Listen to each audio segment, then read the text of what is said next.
Napakasarap na ito mga tol. Isa to sa paborito ko. Kaya lang hindi ko ito mauubos kasi napakarami. So yung mga tol, bibili tayo ng Tostilocos dito sa isang Mexican street food. You're Mexican, right? Ang tawag Tostilocos. So ito mga tol yung yung ingredients niya, no. Lalagyan niya ng prutas. Fruits. Yeah, cucumber, singkamas, saka mangga. So napakasarap mga tol. Tapos yun balat ng pork. Paborito ko to mga tol eh. Ito yung isa sa paborito kong street food dito sa California mga tol. Siyempre natutunan ko yan sa asawa ko na Mexican. Kaya ayan, iba-iba yung mga tinda niya mga tol. Meron din siyang parang sa malamig parang drinks kumbaga. So ayun Ayan. That's chili, right? No, chamoy. Chamoy. Oh, nice. That's chili. Nice.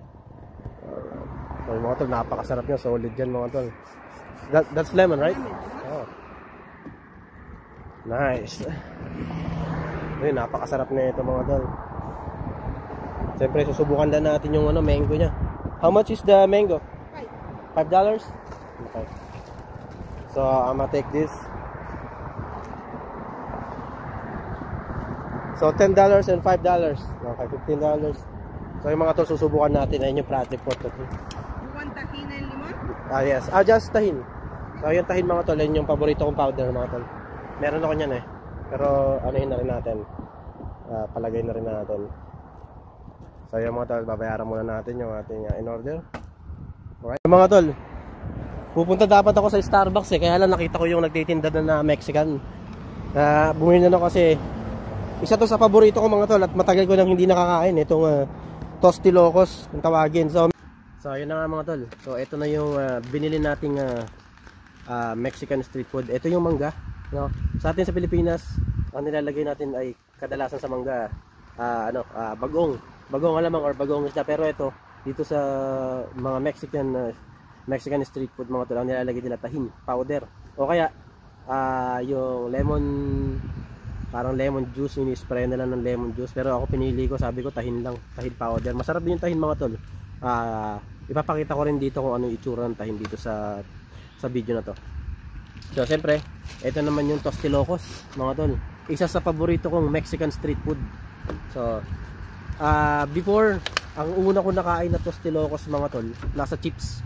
For example, taquitos. Tama ba ako? Or Doritos chips. Tapos nilalagyan na nila dun yung mga pork skin, yung mga pipino, yung romaine lettuce. Pero this time mga tol, medyo kakaiba tong Tostilocos na nabili ko. No, kasi syempre wala sa chips. Wala sa chips na nakapack. So dito, actually pangalawang beses ko na itong nakabili ng ganito sa plate. Eto, meron siyang singkamas, merong mangga, at merong pipino. So ito yung pipino, pero wala silang nilagay na na romaine lettuce mga tol.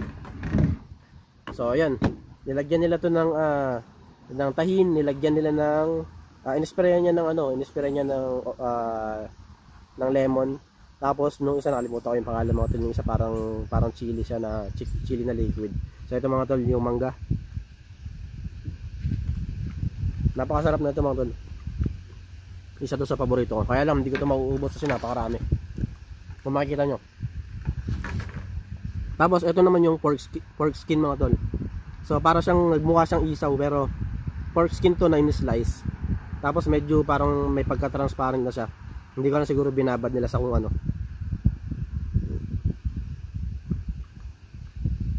Ang sarap mga tol eh. Para siyang parang ito yung pork skin, para siyang kilawin na basta para siyang kilawin. Kung nagkikilaw kayo ng, usually ang kinikilaw yung kambing, pero ito pork skin. Masarap talaga ito mga tol pag nasubukan nyo to. Sa Pilipinas hindi ko alam kung meron ng mga Mexican street foods, pero dito sa California mga tol, hindi ito nawawala sa mga Mexican street foods, yung Tostilocos. Tapos may mani pala mga tol. May mani. Actually choice mo eh. Tatanungin ka nila, pagka bumili ka ng Tostilocos, tatanungin ka nila kung gusto mo ba lahat. Sabihin na everything. No, everything. Sabi ko everything para makita nyo kung ano-ano pa yung mga nilalagay. So meron nga siyang mani, may mangga, may pepino, may singkamas. Yun nga lang, wala silang romaine lettuce, pero kadalasan may romaine lettuce. At saka may chips syempre. Ito yung chips.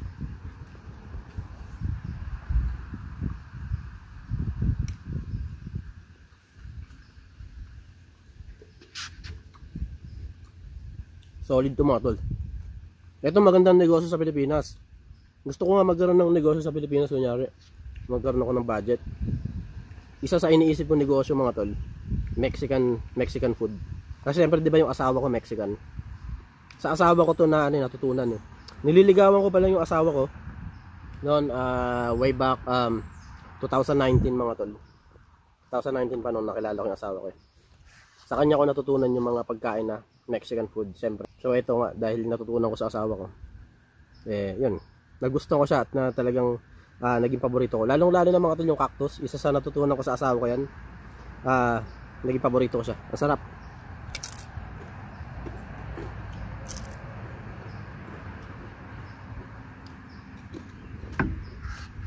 Sabi sa mga tol. Solid.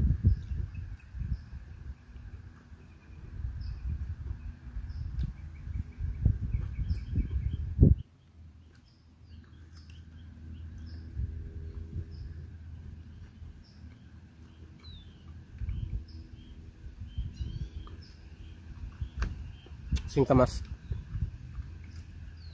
Ang tawag sa ano nito sa Mexican, sikamar. Parang ano yan eh. Alam ko ano eh, hikama. Ang tawag sa ano nito hikama. Sa Mexican, kung di ako nagkakamali. Babe, correct me if I'm wrong. I heard that you call this in Mexican you call this hikama, but in the Philippines is singkamas. Kung hindi ako nagkakamali.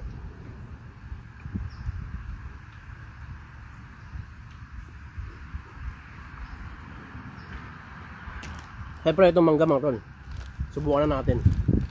Pero wala namang masyadong special dito eh. Alam mo naiiba lang dito, sa atin kasi bagoong, sa kanila powder na tahin. Ayun. Ang sarap mga tol.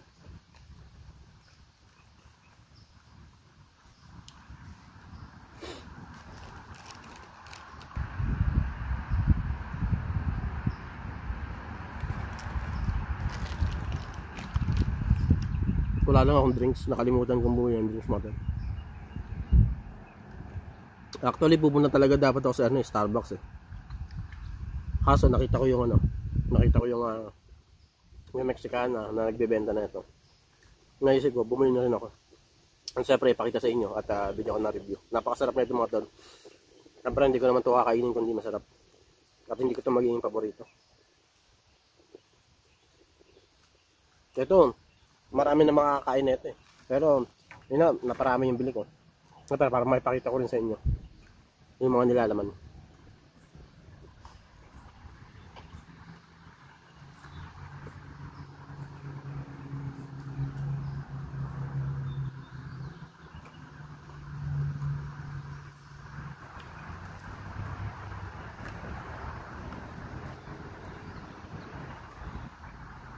Medyo nabubusog na ako mga tol. Kumain kasi muna ako bago ako umalis. Ang plano ko lang talaga, yun nga, bumili ng Starbucks. Maglakad-lakad para matunawan. Kaya lang dahil nakita ko na to, gusto ko na rin gawa ng video. Kaya, yan. Hanggang dito na lang yung video ko mga tol. Kasi, hindi ko to kaya ubusin eh. Baka abutin pa ito ng bukas sa akin dahil marami nga. Kasi ito mga mangga. So, paano mga tol, maraming salamat sa inyong panonood. At sana, supportahan nyo yung video ko. At kung hindi ka pa naka-follow sa akin mga tol, please follow ako. Follow nyo ako. Please like, share ang video ko mga tol. Maraming salamat sa mga nanonood. At maraming salamat sa mga tumatapos ng aking ads. Mga tol, doon lang ako buwabawi sa ads. No, alam nyo naman, ang content creator, kumikita yun sa ads. So please, huwag nyo i-skip yung ads. Kaya maraming salamat sa inyo. Maraming salamat sa mga top engager natin dyan. Sa mga bagong followers, maraming salamat sa inyo. Till next time mga tol, maraming salamat at ingat.